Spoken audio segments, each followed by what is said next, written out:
Nordon gilosning mijozi ikkinchi darajada sovuq va ho'l. U chanqoqni qoldiradi, qon bosimini tushiradi. O't, ya'ni safro qaynashini bosadi. Ko'ngil aynishni, safro qusishni davolaydi. Oshqozon va jigarga quvvat beradi.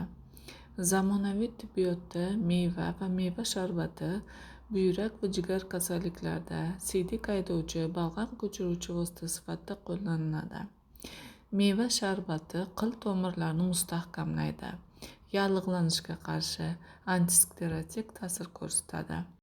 Meva tarkibidagi kobalt va temir anemiyalarda foydali. Meva kuchli antioksidant, ya'ni yashartiruvchi hamda immunitetni ko'taruvchi xususiyatga ega. Nordon gilosda gormonlar faoliyatini boshqaruvchi melatonin ko'p. Shu sababli meva sharbati ichilganda uyquni yaxshilaydi. Nordon gilosning suvdagi tindirmasi tutqanoqqa qarshi va tinchlantiruvchi vosita sanaladi. Nordon gilos sharbati yallig'lanishga qarshi antioksidant ta'sirga ega. Jigar kasalliklarida shifo bo'ladi. Sharbatdagi kumarinlar qon ivishini sekinlashtiradi. Nordon gilos ishemik kasalliklar, gipertoniya kasalligi, tromboflebitlar, qonning tez ivib qolishida foyda qiladi. Nordon gilos bandlarining qaynatmasi ich ketganda ichiladi.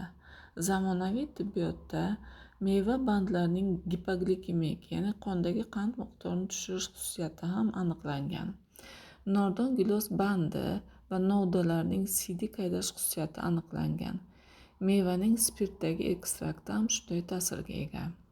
Nordon gilosning yangi barglarini sutdagi qaynatmasi sarg'aymada o't haydovchi vosita sifatida ichiladi.